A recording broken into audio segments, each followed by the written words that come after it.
And that's going to come from what you guys are doing in this room. Keep that in mind. You really are the forefront. What we do to the soil to make these crops grow, that's where all of the advances are going to be taking place, by and large. We'll see increased seeds. We'll see better developments in planting technologies. We'll see all this other stuff. But really, what can we do to the soil to increase the value of what we produce? That's where it's going to come down to. Because guys are still going to want to make a profit. That's what it's going to come. It's where it's going to come from. Crop nutrients. It's more important than ever rolling into these next 45 years. The other side I mentioned, along with the rising population, we got a growing middle class. China, their demand for oil imports, which is a pretty good gauge of the economy developing, it's climbing. And it's predicted to climb all the way through 2020. You can see, we've ratcheted up China's oil consumption in the past 20 years. When does this go to? 96. Past 15 years, tremendously. And in the past 15 years, we've started to hear more about China, haven't we? We've started to hear more. We're going to continue to hear more. China is going to continue to grow. Their people are increasingly moving from sustenance farming in the hills to urban areas to work for a paycheck, which they can then go to the grocery store and buy food with, rather than raising it themselves. Huge amount of consumers coming out of China. But they're not the only place that's growing. As we look at oil consumption trends in key countries for the next, this one goes through 2025, we've got the U.S. We're trending higher. We're going to continue to consume more oil. As a benchmark, we're going to continue to grow as an economy. We're not done. China, the red line, coming up behind us, they're growing. Looking down at the green line, it's India. India's growing more and more and more. That is the place where the middle class is rising the fastest. They are increasingly, just like in China, coming out of the villages, coming to urban areas to work. And a lot of them, I'm sure you've talked to a lot of them. And that's going to continue. They're growing. They're growing as a middle class. They're wanting to buy the things that we've taken for granted. Now, as we look on the other side of things, where is growth slowing? Because obviously the world doesn't grow at the same rate. We've got some places that are growing, some places are declining. Japan is declining. In terms of oil consumption, they're an aging population. They are probably going to be less of an impact on the U.S. economy in the future. They are still a very high-income country. So even less productive, they are able to buy a lot of our goods. But as time goes on, that's probably going to shift. And most of our exports are going to be going to those some countries in Southeast Asia and South America. I had the opportunity to talk with a guy, grain bin manufacturer, and this was in the depths of the drought in 2012. And I was asking, you know, are you guys keeping busy? Where are you building? I mean, who's putting up grain, putting up bins? And he said that most of his business now is coming internationally, or a lot of his business. It's picking up. I said, oh, that's interesting. Like what? What's going on? He had been down to a grain terminal opening in Sri Lanka, the little island off the coast of India. Multi-million-dollar facility, the best American technology, the best American bins, the best American construction know-how, building this massive facility. And this guy had the opportunity to go down for the grand opening when they literally cut the tape, threw the gates open, and the people were invited to start bringing in their harvest. $1 million facility. The gates open. Who comes through the gate? Farmers and their wives with bushel baskets on their head. That was how they were bringing in their harvest. Folks, those people are going to eventually be able to have a grain wagon. They're going to have a 4-row planter. They're going to have a 37 horsepower tractor, 40 horsepower tractor. And when they do, those little things, those advances that we saw back in the 40s and 50s, when they see them, their production is going to increase tremendously.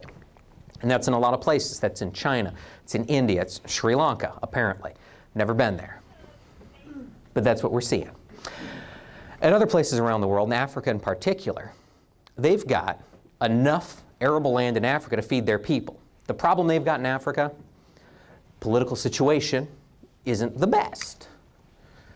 They don't have property rights, or at least none that are enforceable. There's a lot of issues with Africa. But over time, I think they'll begin to get those worked out. Our big growth is going to come from South America, where we're seeing Brazil continue to expand their ag production. It's expanding, and now they're really beginning to invest in infrastructure. And it's not just Brazil, the country, investing in infrastructure. One of the largest investors in Brazil in building highways and in particular railways is China. They are so concerned with food security, they are spending the money to build massive railways from the coast to Mato Grosso to be able to get those beans to port and get them to China. That's what's happening. I mean, people around the world are picking up production, particularly Brazil, Argentina, and those places. The four countries that we need to be watching as we go to the future are the BRICS: Brazil, Russia, India, and China. Now, Russia is Russia, and Russia's all over the board, but they are growing. They do have a population that is hungry still for new goods and services. In all of these four countries, we're expected to see a middle class of 200 million by 2025. I think this one is interesting. As of March of 2011, those four countries, those BRICS, have more billionaires than Europe. Granted, they've got more population. Proportionally, Europe still has more. There's a lot of old money in Europe. But we are beginning to see that shift in financial power, shifting away from the old world.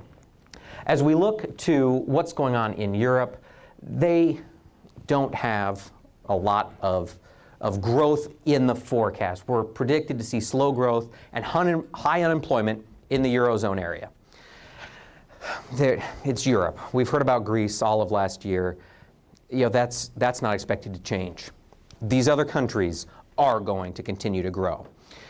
As we look to Africa, as I mentioned, as one of the places to keep an eye on in the future, there are more banks competing for market share. They are beginning to emerge. We're beginning to see some growth in those places. Brazil, Argentina, and Latin America, they are beginning to strengthen ties with Africa, and they're beginning to modernize their economies. Still a lot to do in Africa, still a lot to see change, particularly in the property rights areas. How can we take all of that, everything that's happening around the world, and how can you go back to your customers and talk to them? Talk to them about the good news that we've got ahead. I sound kind of like a preacher. Good news ahead in agriculture. I do believe that there is. We did have that drought, and that drought is going to have an effect on our economy and on our relations with urban folks for a long time into the future, especially if it continues into 2013. Keep an eye on the weather, particularly the short-term forecasts. We're going to continue to see demographics, both in America and around the world, drive ag and food consumption and product demand. As people want more food, they're going to pay more for it, and that bodes well for us. Eventually, I do think we will see Africa begin to expand. I think that's 10, 15 years down the line. But that is going to be key to allow us to feed that 9 billion people. The U.S. in all of this, why do I think we're so bright, those of us in this room? We are the ag technology leaders.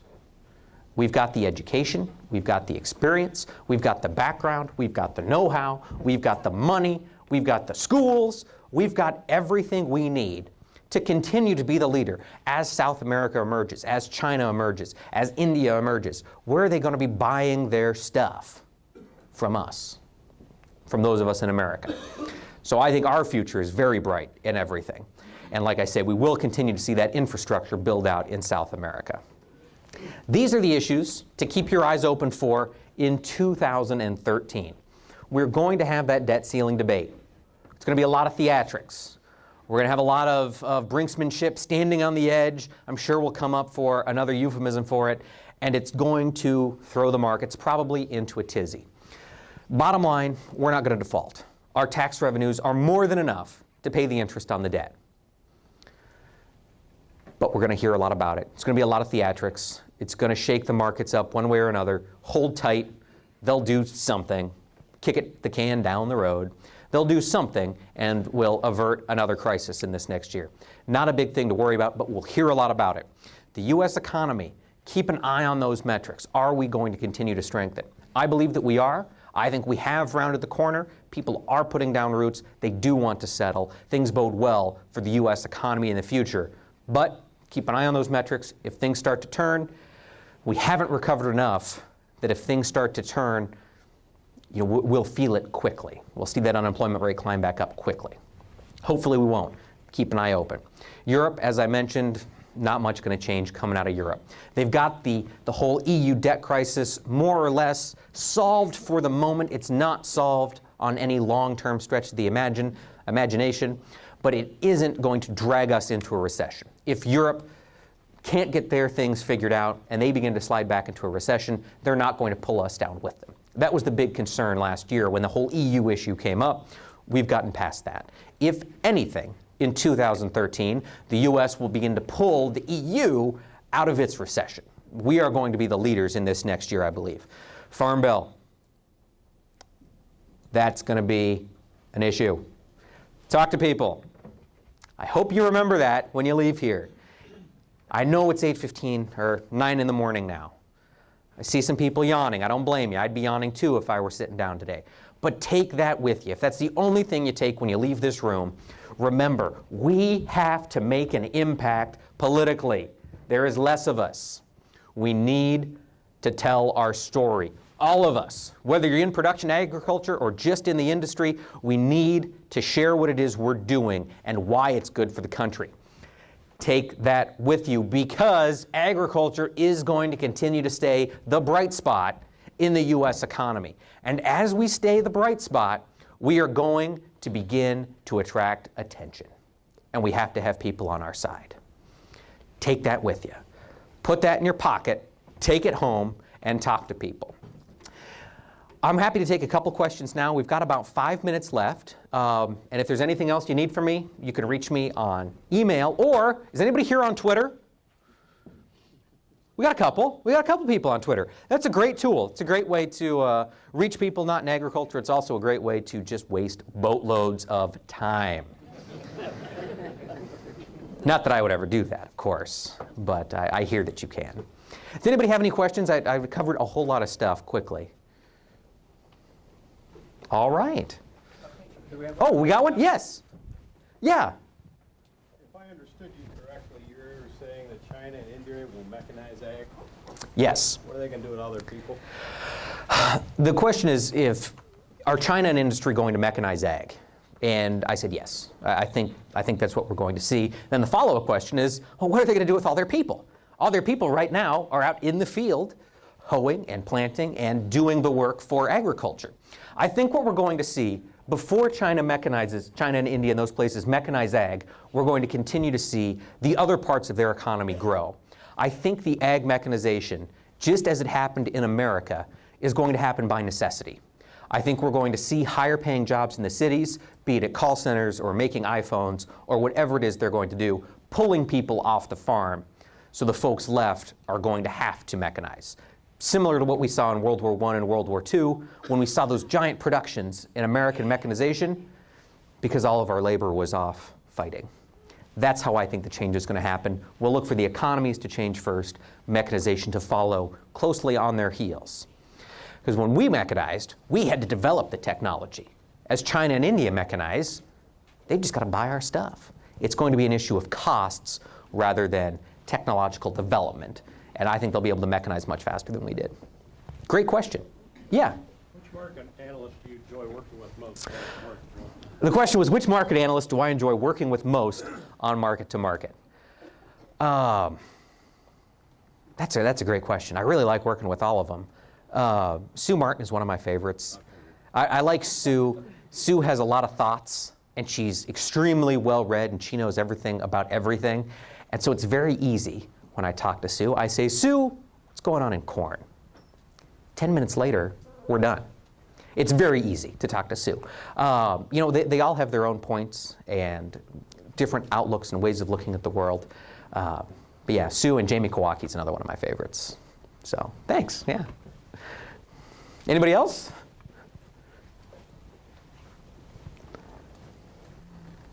All right. Well, thank you all so much for giving me the opportunity to come down and talk to you. And I hope you have a great day and enjoy this 80-degree weather today. Oh, it's going to be beautiful. Thank you so much. Thank you.